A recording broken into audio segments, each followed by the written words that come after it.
Bem-vindo ao programa de hoje, bem-vinda ao nosso Sem Tabus, feito aqui para você, pensando em você. E especialmente hoje, sabe em quem nós estamos pensando?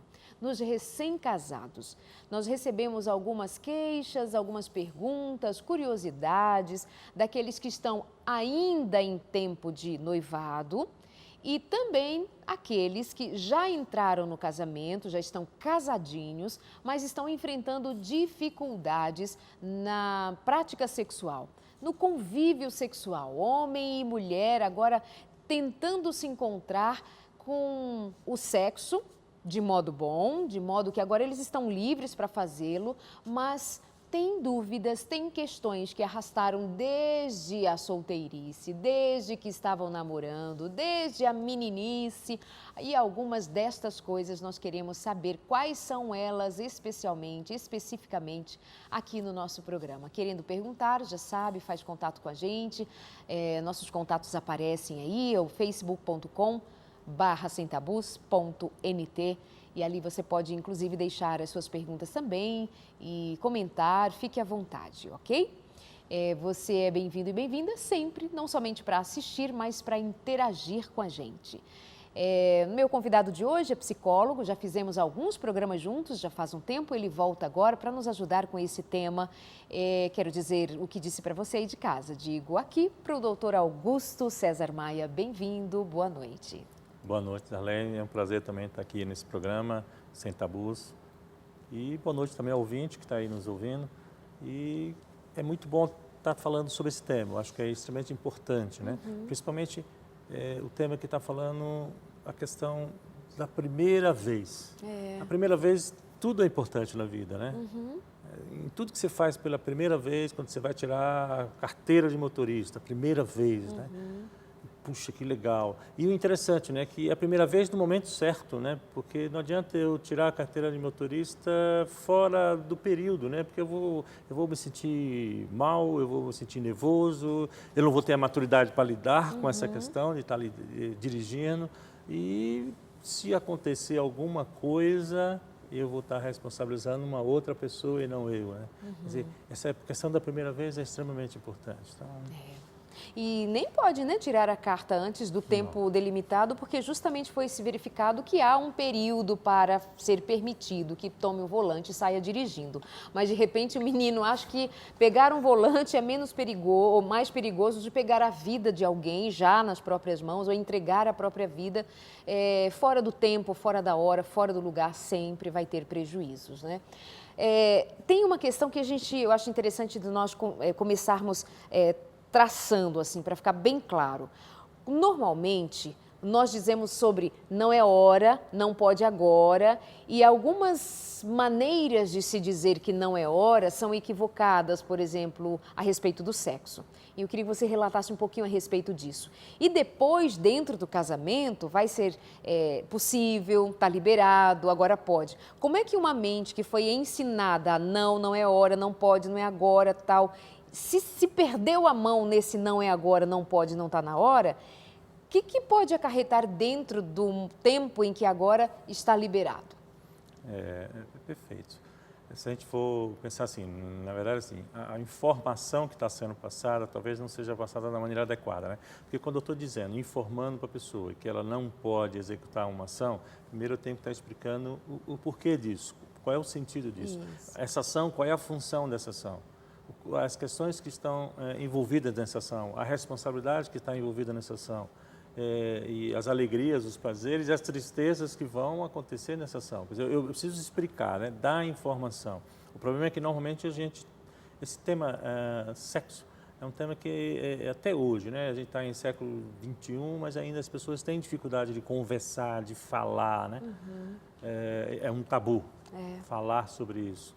Então, é mais fácil eu dizer, olha, agora não, você não pode, isso é feio, isso é pecado, Deus condena, mas Deus não condena o ato sexual, a relação sexual, Deus condena o processo ser feito fora da regra e da norma. Assim como quem quiser pegar um carro para dirigir fora das regras e das normas, será também punido por esse processo. Quer dizer, existe... Agora, por que é feito isso? Por que uma pessoa com 8 anos não pode estar pegando o carro e saindo dirigindo. Eu preciso explicar isso para o meu filho.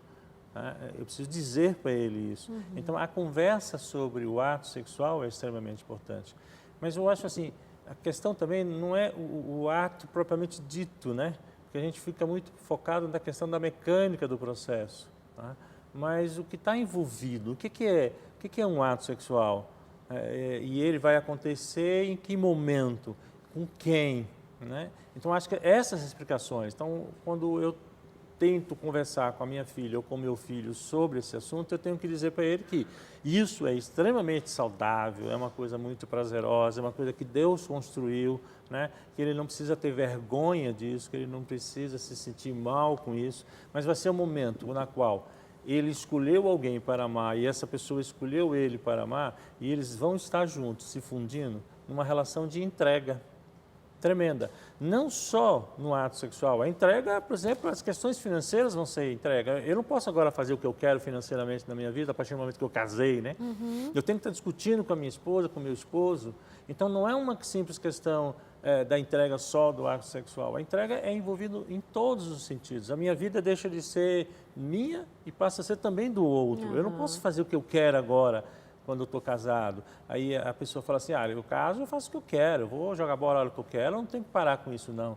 Então, você entende? Ele está preocupado com ele mesmo, ele esqueceu que ele agora tem que se entregar também no processo do prazer dele. O lazer dele também só não é dele, também é também envolvido com a outra figura. Então, eu vou explicar para ele que isso também vai acontecer no ato sexual, ou seja, vai ter um momento de prazer maior, onde os dois vão estar se fundindo numa entrega, ele se entrega a ela se entrega a ele. E isso vai ter um momento de muito prazer. Porque isso é extremamente educativo, né? Deus está dando um processo educativo, porque eu aprendo que ao eu ter prazer na minha entrega com a minha esposa, e a minha esposa ter prazer na entrega comigo, eu vou aprender que eu também posso ter prazer na entrega outras, financeiras, né? Profissionais, lazer. Então, eu entrego também algumas coisas do meu lazer, não é só a minha maneira de ter lazer. A minha esposa gosta de frio, eu gosto de calor, mas na hora que eu vou tirar férias, eu só quero ir para lugar quente. Entendeu? Não há entrega e não há prazer eu querer ir para um lugar frio. Para um lugar frio, já vem você querendo ir para um lugar frio. Não gosto desse negócio. Você entende que eu não sou educado a ter prazer na minha entrega, eu tenho que abrir mão desse vontade de ter umas férias em um lugar quente para ir para um lugar frio. Se eu não consigo fazer isso, você entende que também na hora que eu vou para o ato sexual, eu também vou ter dificuldade de me entregar no ato sexual. E aí, quando eu dou essa explicação, e a minha filha, na hora que ela casa, escolhe alguém, né, que quer se entregar, porque esse é o processo, há uma vida, né, que você quer se entregar ali, o cuidar, gerar um filho, gerar um projeto de vida, há uma entrega. No momento que eu estou fazendo isso, eu estou dizendo para ela, olha, agora é o momento, né, de você experimentar essa entrega. E aí você tem todas as bênçãos, né, da família, de Deus, e ela vai poder experimentar isso de uma maneira mais tranquila, sem grandes tensões, traumas, né?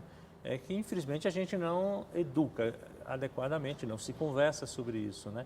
A gente tem sempre a informação de que não pode fazer porque é errado, não pode fazer porque é pecado.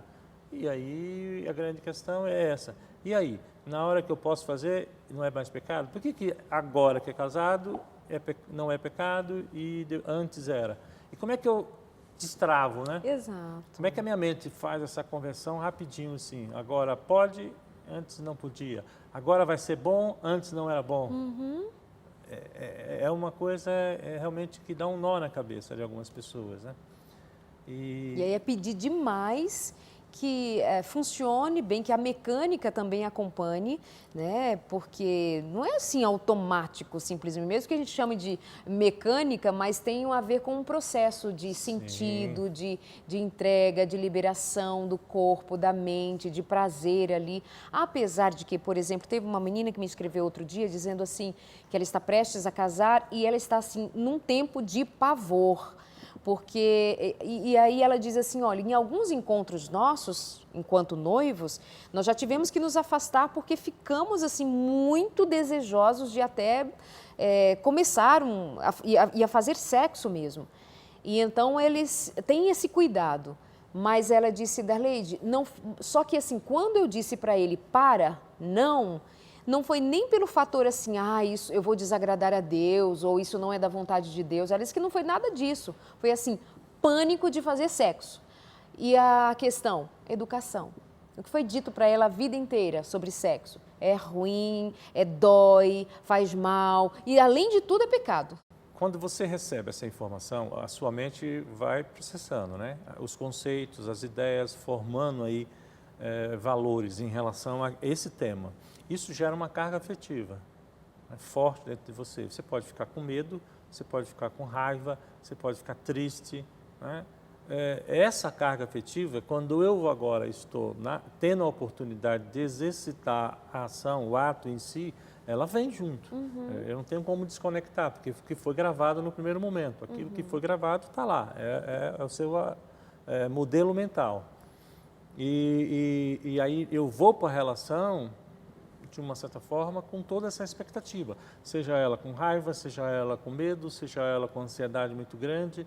No caso, a gente está falando da questão, mas tem a questão do homem também, porque a questão, ele tem que dar conta, né? Sim. E quando a gente pensa da primeira noite, parece que a primeira noite ele tem que ser o cara, e se ele não for o cara potente sexualmente, se ele não conseguir fazer com que a mulher dele realmente se sinta assim o máximo, né? A pressão é muito grande, né? Em cima também da pessoa. Então, nós temos uma pressão hoje muito violenta sobre esse tema, mas pouca informação e esclarecimento sobre o tema. E muito medo, muita raiva, porque também tem uma questão assim, a gente está falando de entrega. Então, a pessoa, ela tem que fazer entrega, o outro vai entrar nela, no caso aí da relação à mulher, quando o outro vai entrar em mim. Mas qual é o modelo que eu tenho do outro? O homem pode ser visto como uma pessoa má, que machuca, que me explora. A gente tem a ideia de que o homem é um cara aproveitador, que um homem não presta, é tudo uns caras que só está interessado de abusar da gente. Mulher é coisa, objeto para ele, para né? ele. Então eu vou querer que esse cara entre em mim, né? Tem a questão também de perder o controle, né? Tem pessoas que são extremamente controladoras, querem ter o controle de tudo. E no momento do ato sexual, você vai ter que perder o controle, o outro vai entrar em você, né? E você vai perder o controle sobre a ação. No momento que a gente vai ter os processos pré-orgásticos, há movimentos extremamente involuntários, você perde o controle do processo. O seu corpo reage independente de você, do processo consciente. E pessoas têm medo de perder controle, né? E aí, como é que eu lido com isso? Então, são questões que estão sendo trabalhadas na infância, no processo de socialização, que vão complicar na vida adulta quando ele tiver tendo as primeiras relações sexuais, né? Isso é mais difícil se for encontrada na personalidade da mulher? Se ela é uma mulher mais controladora, se ela é uma mulher que mais, sabe, é mais dura na palavra, até no gesto, na atitude, na relação sexual pode ser mais difícil para ela do que para o homem, já que o homem, que de fato vai pedir que ele conduza, que ele tenha essa atividade de conduzir a mulher dele para o ápice, etc. Espera-se até que ele, de um modo saudável, domine mesmo essa mulher, né? Vai existir essa função ali também. É mais pernicioso para a mulher? Nesse momento, se ela tem uma tendência a ser uma pessoa muito controladora, muito rígida, ela pode ter dificuldade de se entregar. Porque, de uma certa forma, esse é o grande problema do ato sexual, é a entrega, né? No caso do homem, ele tem que se entregar para cuidar. Isso. Que ele não foi preparado para isso, né? Ele não foi preparado para cuidar. Ele foi preparado para dominar, né? Então, quando ele vai para a relação querendo dominar, a entrega fica comprometida também, né?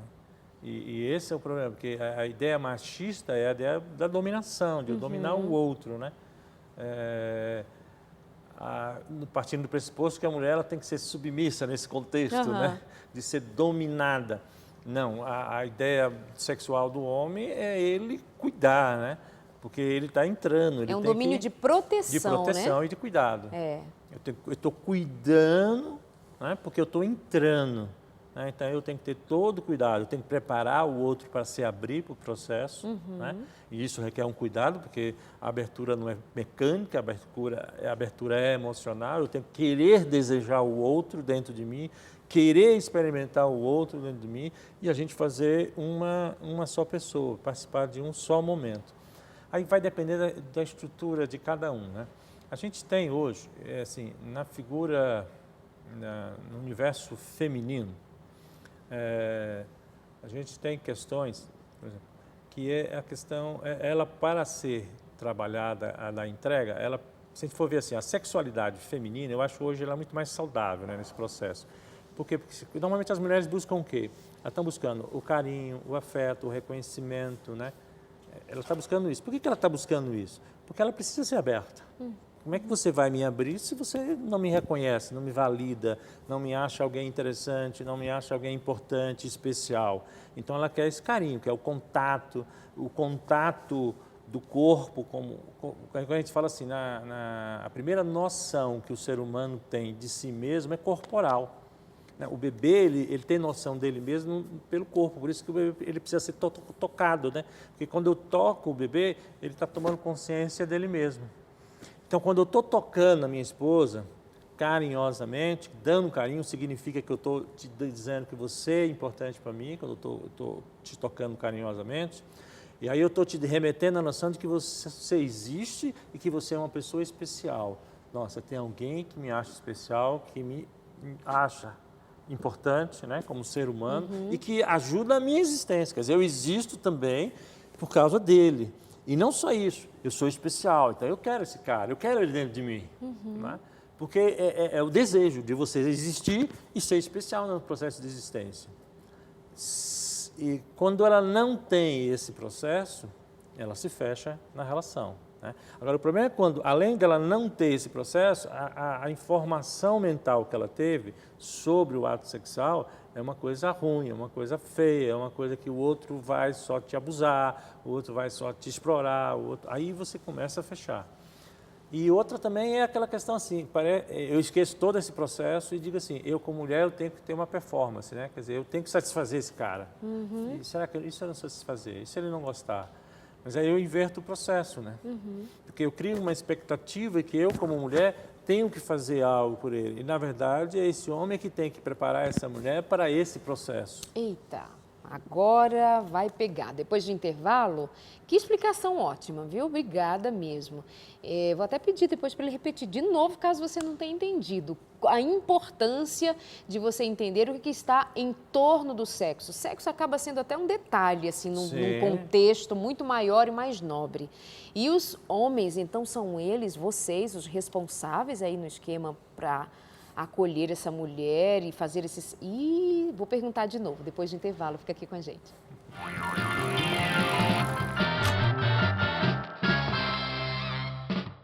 Muito bom fazer o Sem Tabus e ter você aqui na nossa companhia. Muito bom saber que você dá resposta também. Participa, pergunta, interage, compartilha, convida os amigos, divide com outras pessoas o que você aprende aqui.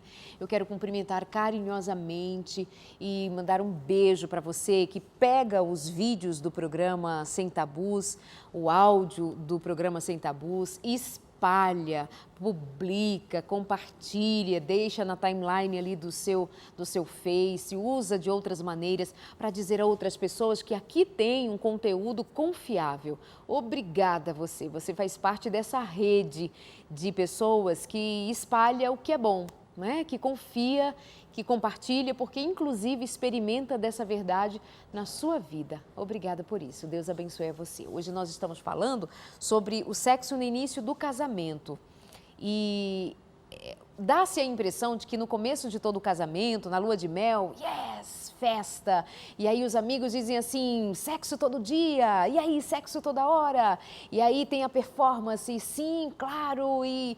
Uau, né? Parece que tem que ser assim para todo mundo, umas expectativas altíssimas que nem todo mundo dá conta. Mas antes, aqui conversando com o nosso convidado de hoje, o doutor Augusto, que é psicólogo e está fazendo a gente entender o que está além, antes, em torno, por alto, embaixo do sexo, ou seja, em torno do sexo. sabe, auge, orgasmo. O que tem em torno disso? Então, ele está explicando a importância do toque, a importância de se conhecer, a importância de repensar a maneira como você foi ensinado a respeito. A você que tem filhos, está aqui nos ouvindo, preste atenção da maneira como você aborda o tema sexualidade ou o tema sexo em casa. Tem gente que nem fala, nem toca, nem parece que isso não existe, a criança não sabe nem de onde que ela veio, parece que ela foi de um pensamento positivo. Pá, ela surgiu, né?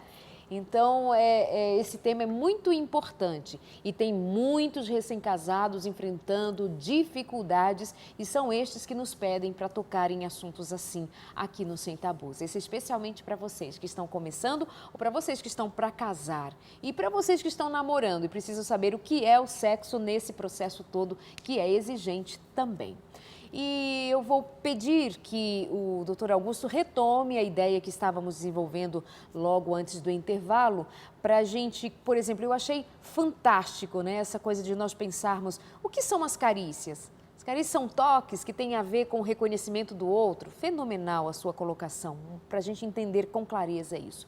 Mas a sua última fala foi a respeito da responsabilidade do homem. Isso.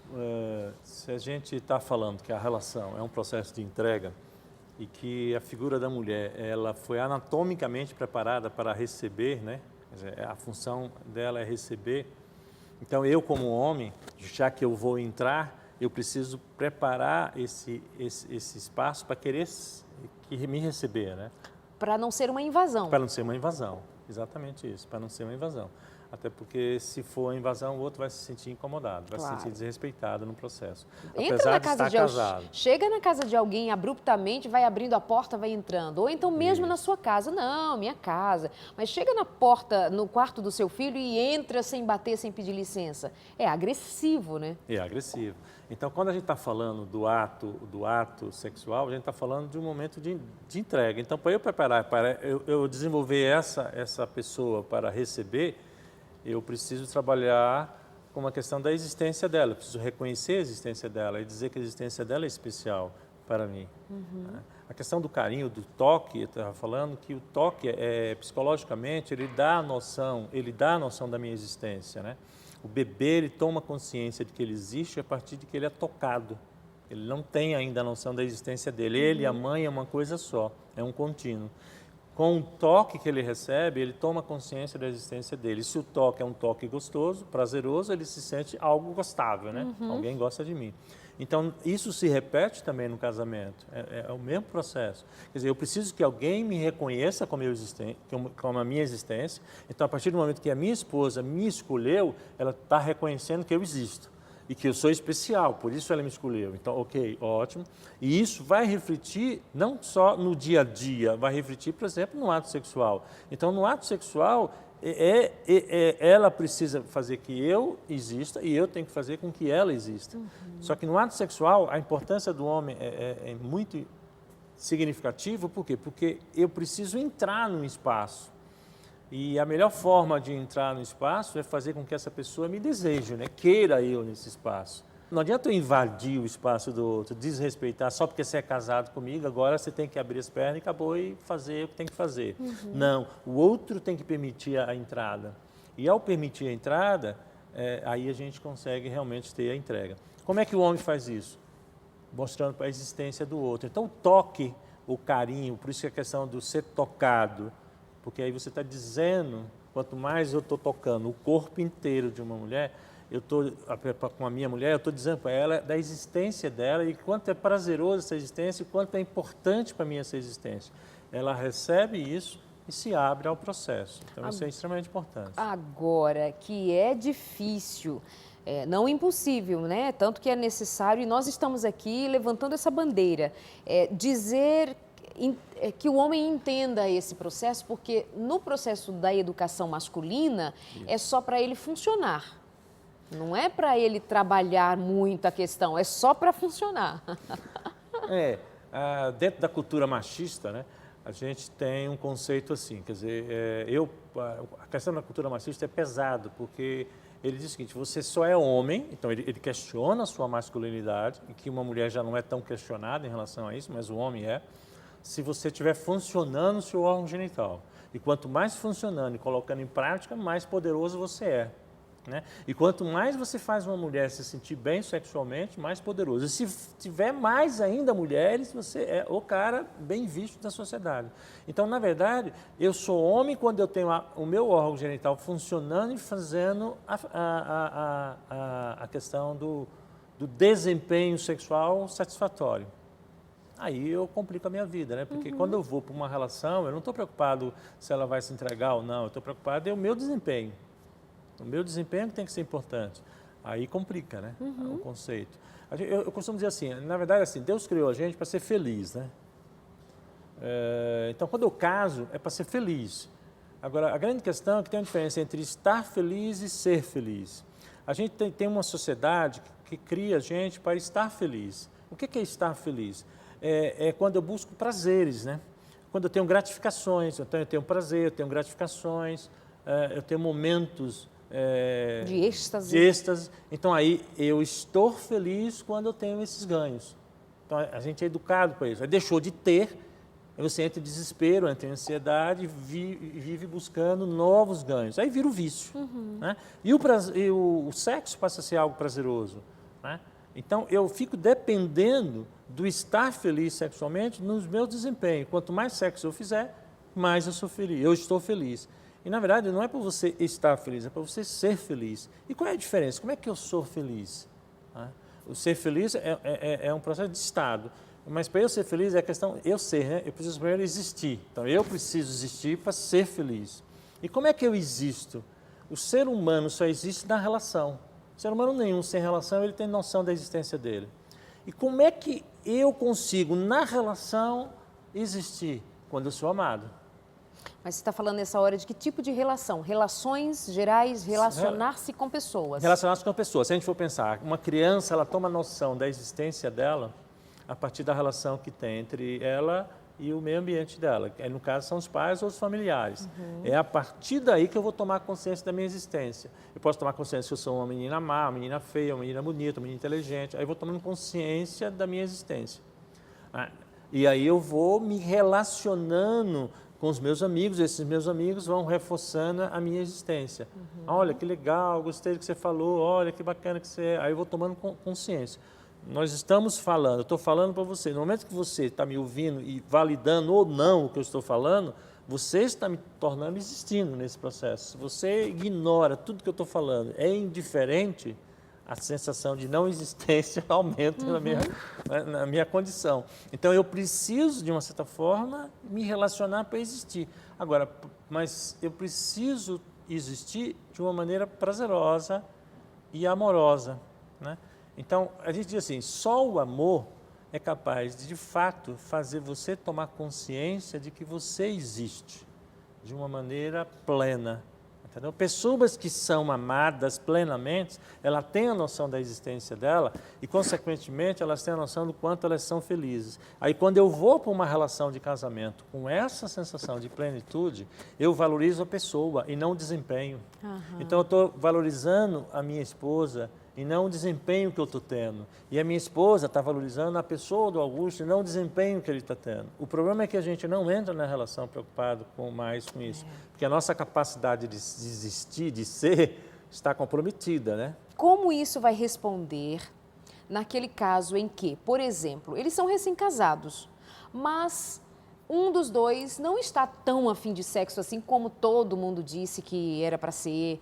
Eles são recém-casados, mas eles não estão se encontrando, eles não estão afinados, um já está até desistindo. Sabe assim, no meio desse problemão que pode existir quando não há esse encontro, por essa entrega, por esses fatores que vêm, né, ao longo aí da vida e eles nem têm consciência disso. Como é que esse fator, consciência da existência, amor pelo outro, ajuda?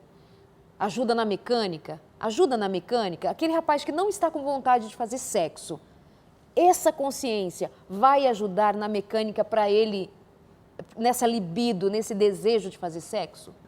Mas se vamos pegar no plano do casamento, teoricamente no casamento é o momento de você estar coroando a relação de amor. É quando você tomou a decisão de fato, olha, eu vou te amar e você vai me amar. Tomamos essa decisão. Então, teoricamente, tem um momento ali que é um momento pleno, né, de entrega. e que as pessoas deveriam estar focadas exatamente nessa entrega, porque eu estou sendo amada, eu estou sendo amado, eu sou um ser humano que alguém reconhece a meu senso de existência, o outro também, e nós queremos compartilhar a nossa existência. Fabuloso, há uma explosão. Em todos os sentidos, não só no sexual, a explosão em todos os sentidos. Nós vamos brincar, nós vamos passear, nós vamos se divertir, nós vamos montar a nossa casa. Quer dizer, a explosão deve ser em todas as áreas, né? O grande questão é por que não acontece isso, né? O que é que você está perguntando? Teoricamente, as pessoas têm uma dificuldade muito grande também de ser amada, né? As pessoas têm uma dificuldade de ser amado, medo de ser amado. Aí você fala assim, tem pessoas que têm medo de exercer o ato sexual, de enfrentar o ato sexual, porque o ato sexual requer uma intimidade muito grande. E se eu tenho medo da intimidade, tá? E como é que eu vou lidar com isso? Aí eu posso estar casado, mas casado deveria requerer, exigir intimidade. Mas eu posso, em todo o meu casamento, disfarçar um monte de coisa, né, que a gente tem intimidade. Posso disfarçar, porque aí a gente assiste televisão, tá os dois aqui, não tem grande intimidade. Um está na cozinha, o outro está fazendo lá no computador, o outro está trabalhando, o outro também está trabalhando, um está cuidando da criança, o outro está cuidando de alguma coisa. Eu posso disfarçar, mas na hora do ato sexual, como é que eu disfarço? Não tem, porque tem que ter intimidade. O outro tem que tirar roupa, eu tenho que tirar roupa, nós temos que ficar íntimos uns aos outros. Eu tenho que tocar o corpo do outro, ela vai ter que tocar o meu corpo. É coisa íntima esse processo. Eu vou ter que beijar o outro, vou ter que, entendeu? Envolver-me com o outro. E se eu tiver medo dessa intimidade? Entendeu? Por mais que ela me ame, se eu tenho medo da intimidade, eu vou evitar essa questão da sexualidade. Entendeu? Eu vou evitar. E principalmente porque ela me ama, né? Porque eu sei que ela me ama, eu quero evitar, porque tem uma intimidade. Porque se é com uma pessoa que não me ama, não vai ter grandes intimidades, porque o outro, na verdade, a gente nem vai se olhar na hora que estiver tendo relação.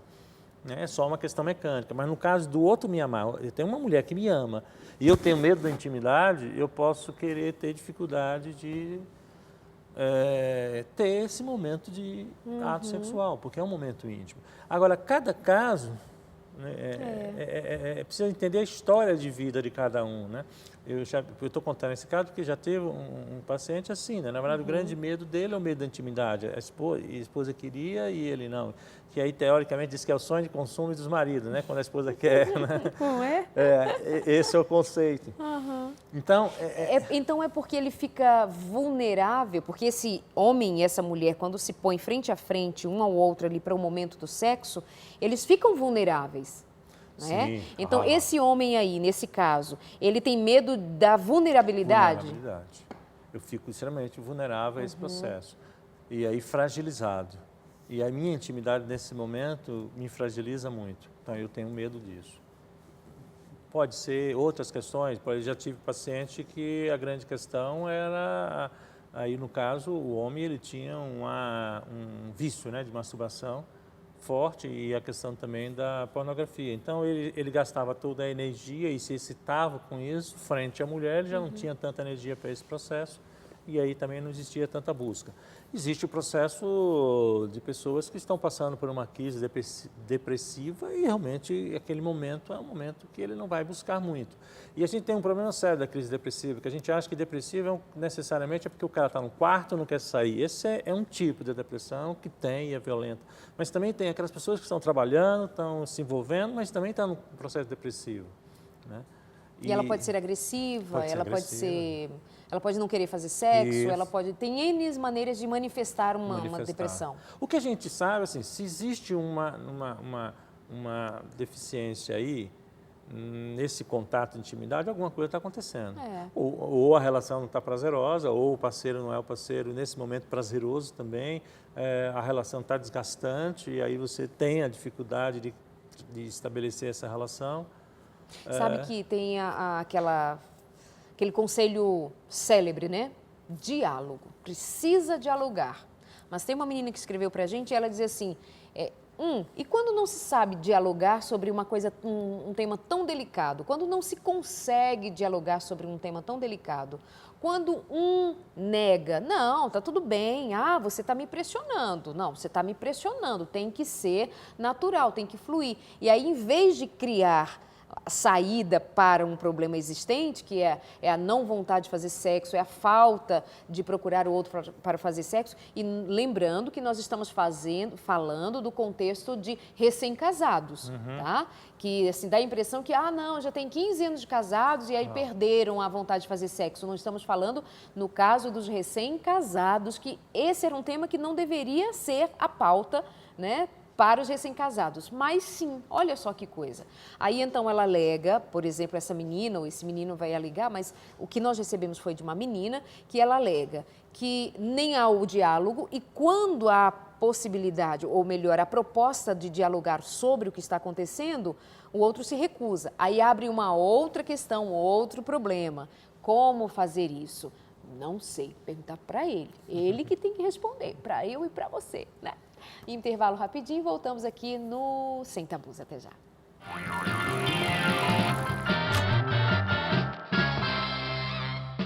Sem Tabus especial para recém-casados, para aqueles a quem todo mundo diz que precisa, deve ou vai fazer sexo todo dia, que a libido vai estar lá nas alturas, que ele vai te procurar toda hora, todo instante. E quando as coisas não acontecem assim?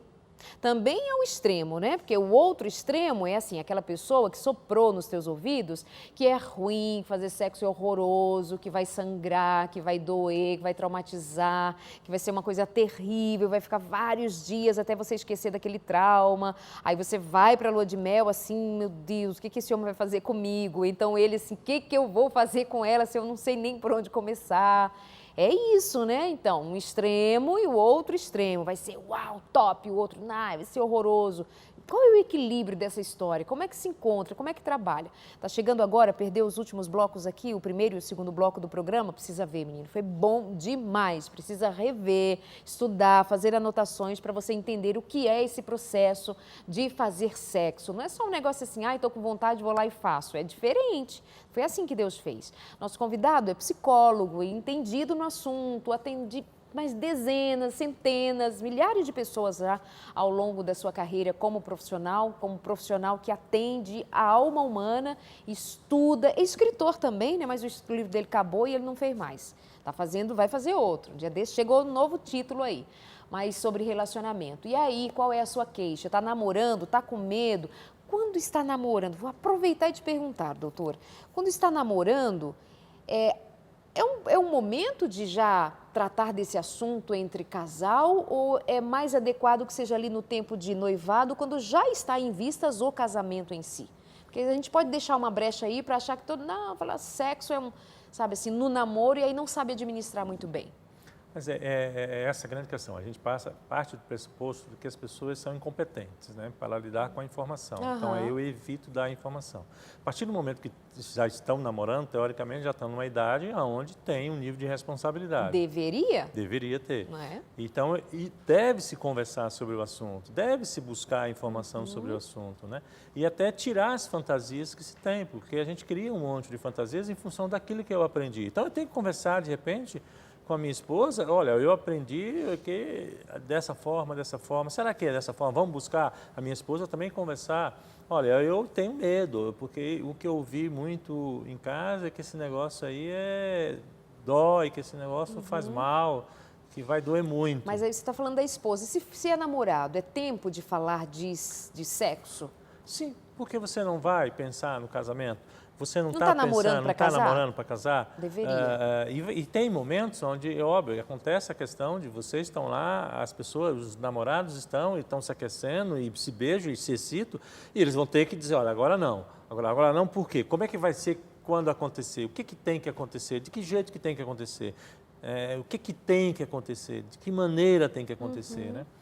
Então, eu tenho que conversar sobre isso. O que é uma relação sexual saudável, né? Como é que deve ser a postura de um homem frente a essa relação saudável? Como é que deve ser a mulher para lidar com a sexualidade? Mas o que é mais importante é eu olhar para o meu conceito, né, os meus valores que eu aprendi. E eu posso, no namoro, começar a trabalhar, né, esta relação para desenvolver novos modelos mentais. E não falar sobre isso não quer dizer que eu vou praticar isso. Falar sobre isso quer dizer que eu estou me preparando para que quando eu for, de fato, ter uma relação, ou seja, depois que eu casar e tiver a opção de já ter essa relação, acontecer a relação de uma maneira saudável. E aí, quando o noivado, pensar nessa questão da primeira noite. Como é que vai ser? Precisa ter a consumação do ato na primeira noite? Tem que acontecer nessa primeira noite? Se acontecer, ótimo. Se não acontecer, é frustrante. Por que é frustrante?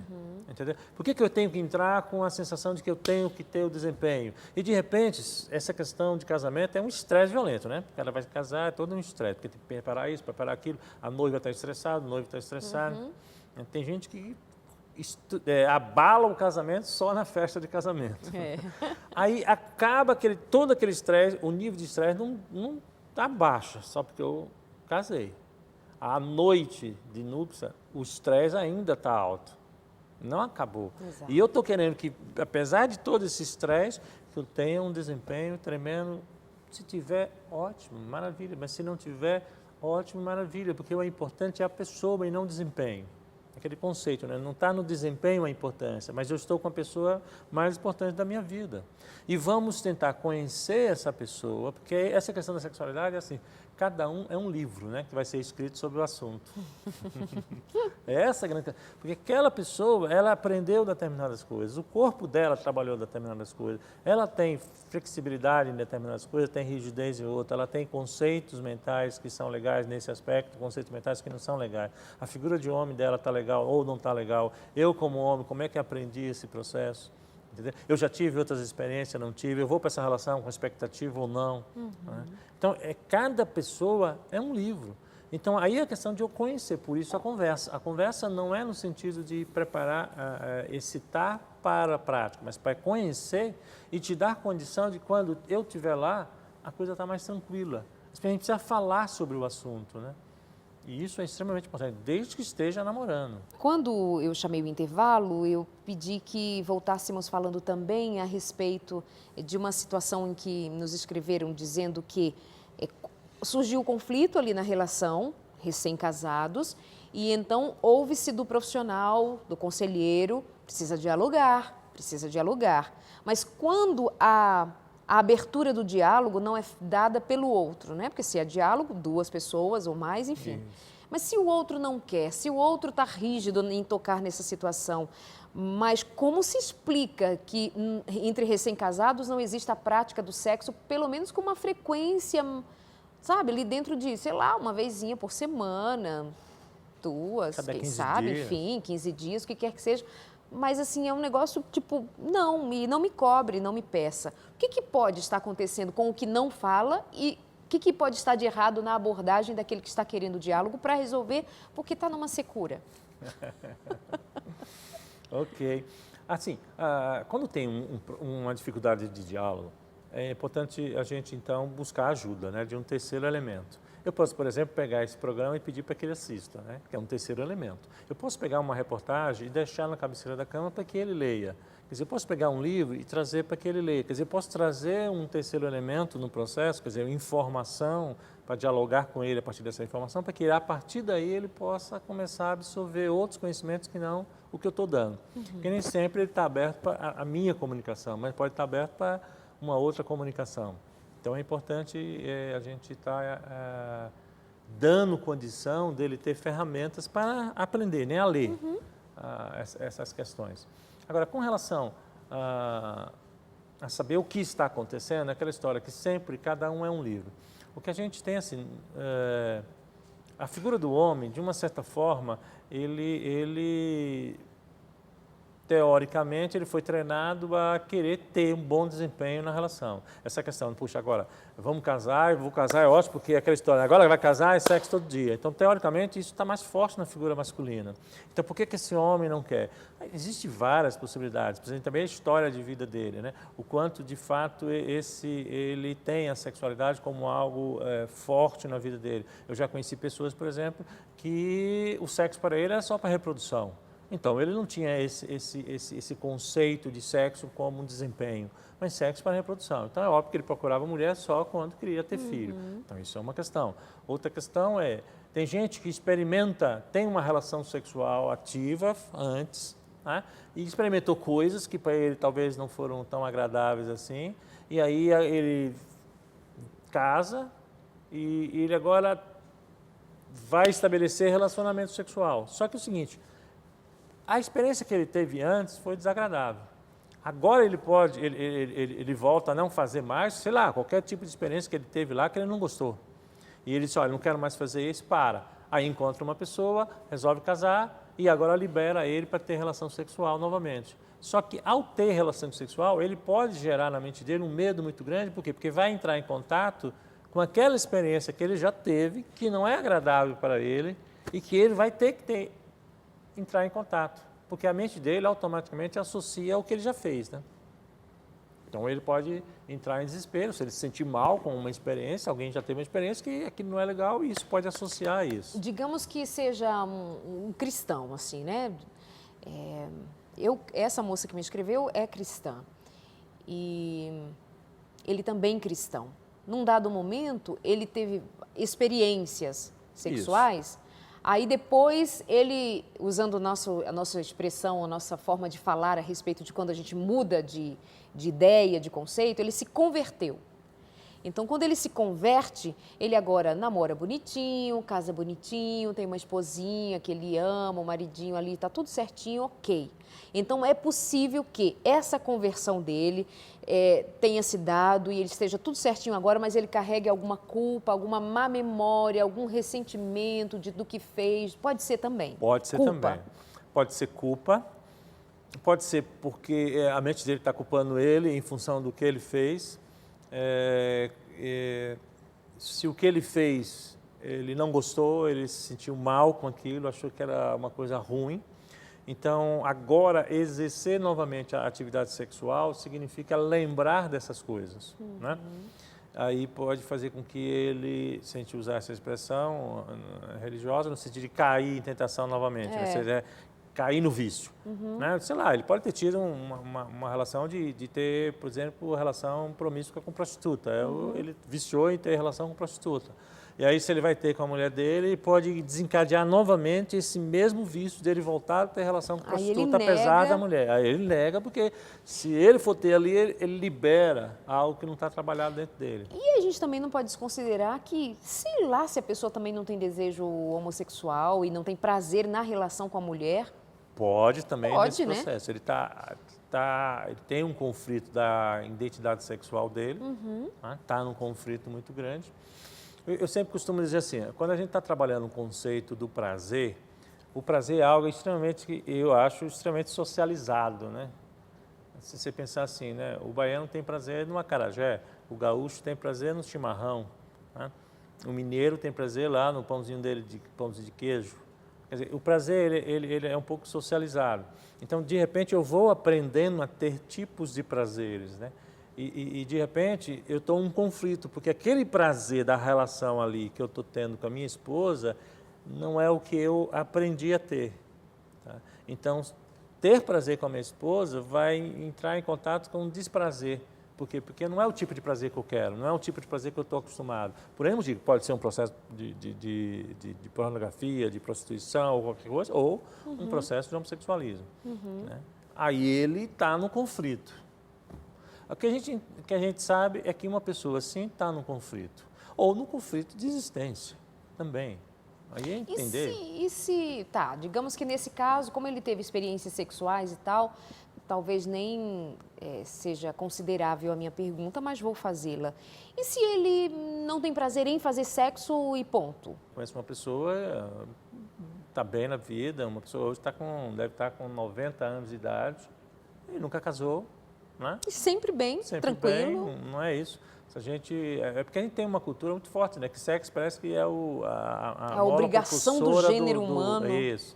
E como se o cara que não fizesse sexo ele fosse problemático, né? Se a gente pensar em Jesus, 33 anos, homem, 100% homem, e não teve nenhuma prática sexual, nem estava comprometido a mente dele, a estrutura psíquica dele, nada por isso. E a cultura da imoralidade também passa até pelo linguajar, pelas brincadeiras do dia a dia, porque isso é perverso, né? Por exemplo, se tem uma mulher que está mais mal-humorada, tá faltando homem na vida dela.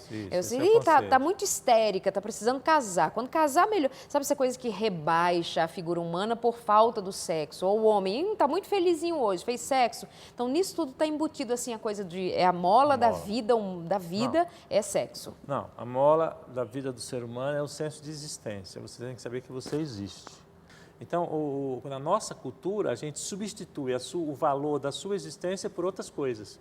Então, como você não existe, eu te dou um iPad, eu te dou um sexo, eu te dou, entendeu, o poder, um carro novo, porque você não precisa existir. Você precisa ter o iPad para fazer sexo. É o suficiente para você.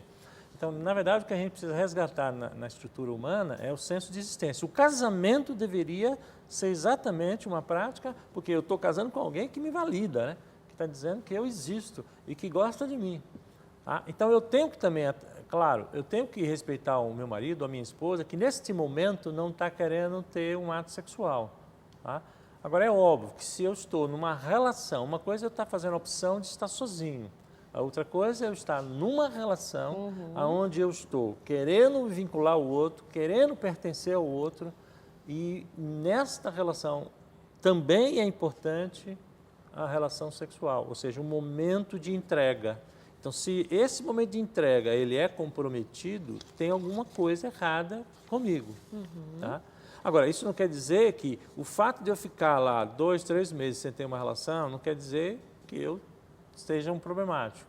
Pode ser que ele está passando por uma dificuldade X, existencial, ou profissional, ou até física mesmo, que precisa ser avaliada. E pode ser resolvida. E pode ser resolvida, e aí buscar um profissional para trabalhar isso. Agora, o que é importante assim, é a relação. Né? A relação é importante, a pessoa é importante. Porque quando eu estou casado, a gente fala assim, o sexo é importante. É importante. Dinheiro é importante? É importante. Né? O processo do desenvolvimento das pessoas é importante? É importante. Mas nada disso substitui as pessoas. Tá? Porque senão a gente vai dizer assim, então uma pessoa que é pobre não pode ser feliz no casamento. É complicado, né? Quer dizer, uma pessoa que está tendo dificuldade de ter relação sexual, por N motivos, também não pode ser feliz. Quer dizer, eu não posso colocar essas coisas como as coisas mais importantes. A pessoa é mais importante. Entendi. Agora, voltando a insistir, se você está casado e está com dificuldade de gerar essa entrega, é importante estar olhando para si. Agora, também, se você está casado, você está numa obsessão, que não consegue ficar um dia sem ter entrega, como se isso fosse a coisa mais importante, precisa entender que tem alguma coisa também que precisa olhar para si. Boa. Eu vou fazer assim, vamos fazer de conta que não estamos acabando o programa hoje para a gente continuar na semana que vem, ainda falando sobre dificuldades, mas aí vamos falar de dificuldades no casamento, referente à sexualidade no casamento de modo geral. Esse foi mais especialmente para os recém-casados, mas no programa seguinte vai atender a vocês também, tá bom? Só que vamos abrir um pouco mais essa questão.